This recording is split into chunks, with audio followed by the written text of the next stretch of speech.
भगवान श्री कृष्ण ने सिर्फ अपनी छोटी उंगली पर गोवर्धन पर्वत 7 दिनों तक क्यों उठाया था? क्या यह केवल एक चमत्कार था या इसके पीछे छिपा था एक ऐसा संदेश जिसने देवताओं के राजा इंद्र का घमंड तोड़ दिया था?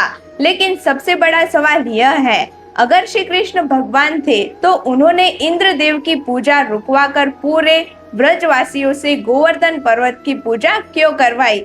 आखिर ऐसा क्या हुआ था कि स्वर्ग के राजा इंद्र क्रोधित हो गए और उन्होंने पूरे वृंदावन को विनाश की ओर धकेल दिया? इस कहानी में एक अहंकार, भक्ति, प्रकृति का सम्मान और भगवान श्री कृष्ण की ऐसी दिव्य लीला जिसे जानने के बाद आप इस कथा को कभी नहीं भूलेंगे। तो वीडियो को अंत तक जरूर देखिएगा, क्योंकि आखिर में हम जानेंगे कि गोवर्धन पर्वत उठाने की लीला आज भी हर इंसान को क्या सीख देती है। बहुत समय पहले ब्रज भूमि का छोटा सा गांव वृंदावन खुशियों से भरा हुआ था। चारों ओर हरे भरे वन, गायों के झुंड, बहती यमुना और प्रेम से भरे ग्वाल बाल। हर वर्ष यहाँ एक बड़ी परंपरा निभाई जाती थी। सभी ब्रजवासी मिलकर देवराज इंद्र की पूजा करते थे।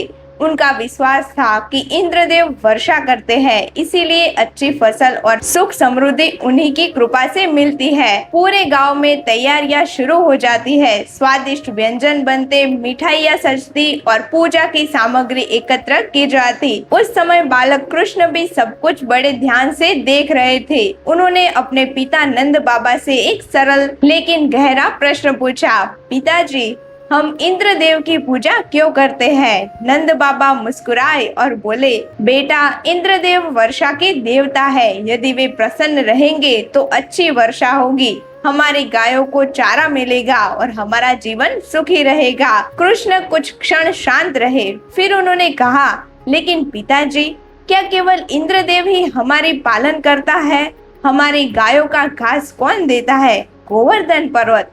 शुद्ध जल कहाँ से आता है? गोवर्धन की धाराओं से। फल, फूल, पेड़ और जीवन का आधार कौन है?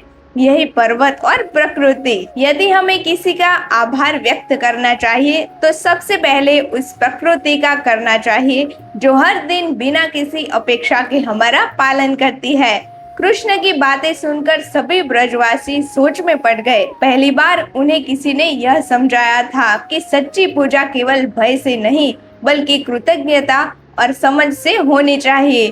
धीरे धीरे पूरे गांव ने कृष्ण की बात मान ली। उस वर्ष इंद्र पूजा के स्थान पर सभी ने गोवर्धन पर्वत की पूजा की। भोग लगाया गया, गायों को सजाया गया, पर्वत की परिक्रमा की गई और पूरे ब्रज में आनंद का वातावरण छा गया। लेकिन स्वर्ग लोक में बैठा एक देवता यह सब देख रहा था, देवराज इंद्र। और जो उन्होंने देखा उससे उनका अहंकार भड़क उठा। स्वर्ग लोक से जब देवराज इंद्र ने यह दृश्य देखा तो उनका क्रोध 7वें आसमान पर पहुंच गया। उन्होंने गर्व से कहा, इन साधारण मनुष्यों की कितनी हिम्मत, मेरी पूजा छोड़कर एक पर्वत की पूजा करने लगे। और यह सब उस छोटे से बालक कृष्ण के कारण हुआ है। अहंकार ने इंद्र की बुद्धि पर पर्दा डाल दिया। उन्होंने तुरंत अपने सबसे भयंकर बादलों, संवर्तक मेघों को आदेश दिया, जाओ वृंदावन पर ऐसी वर्षा करो कि सब कुछ बह जाए। उन्हें पता चलना चाहिए कि इंद्र का अपमान करने का परिणाम क्या होता है। अगले ही क्षण आसमान काले बादलों से ढक गया। भयंकर गर्जना होने लगी, बिजली चमकने लगी और देखते ही देखते मूसलाधार वर्षा शुरू हो गई। इतनी तेज बारिश की नदियां उफान पर आ गई, पेड़ उखड़ने लगे, कच्चे घर टूटने लगे, गाय भैंसे इधर उधर भागने लगे, छोटे बच्चे रोने लगे और पूरे ब्रज में चीख पुकार मच गई। डरे हुए ब्रजवासी दौड़ते हुए श्री कृष्ण के पास पहुँचे। कन्हैया, हमें बचाओ, अब हमारी रक्षा केवल तुम ही कर सकते हो। भगवान श्री कृष्ण मुस्कुराए, उनके चेहरे पर भय का कोई चिन्ह ही नहीं था। उन्होंने शांत स्वर से कहा, डरिए मत, जब तक मैं हूँ ब्रज का कोई भी जीव संकट में नहीं पड़ेगा। इतना कहकर श्री कृष्ण गोवर्धन पर्वत के पास पहुँचे। उन्होंने अपनी बाएं हाथ की छोटी उंगली आगे बढ़ाई और अगले ही पल जो दृश्य पूरे ब्रह्मांड ने देखा वह आज भी इतिहास की सबसे महान दिव्य लीलाओं में गिना जाता है।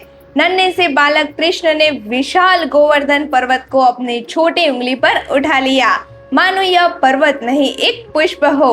उन्होंने सभी से कहा, सभी लोग अपनी गायों और परिवार के साथ इस पर्वत के नीचे आ जाइए।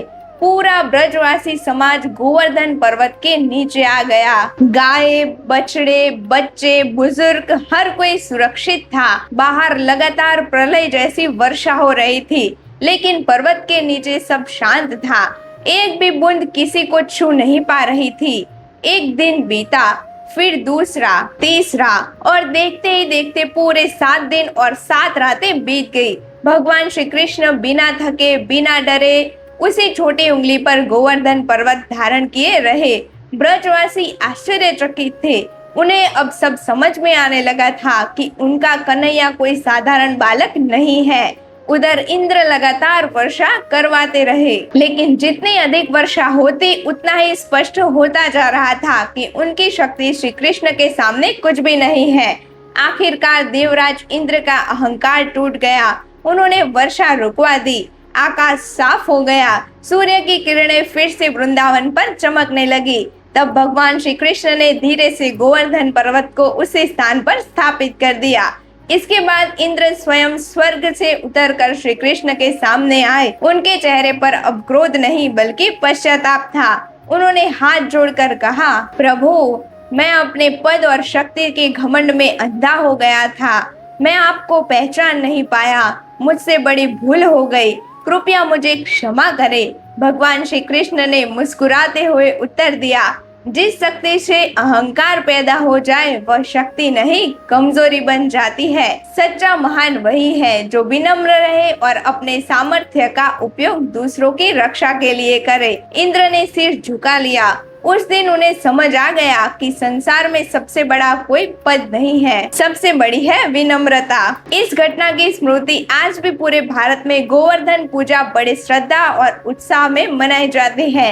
लोग अन्नकूट का भोग लगाते हैं, गायों की सेवा करते हैं और प्रकृति के प्रति अपना आभार व्यक्त करते हैं। जब जीवन में संकट कितना भी बड़ा क्यों ना हो, यदि हमारी श्रद्धा सच्ची हो तो भगवान किसी न किसी रूप में हमारी रक्षा आवश्यक करते हैं। अगर आपको श्री कृष्ण की यह दिव्य लीला प्रेरणादायक लगी तो वीडियो को लाइक करें, अपने परिवार और मित्रों के साथ शेयर करें और ऐसे ही धार्मिक और प्रेरणादायक वीडियो देखने के लिए यूनिवर्सल रिलीजियन चैनल को सब्सक्राइब करना ना भूलें।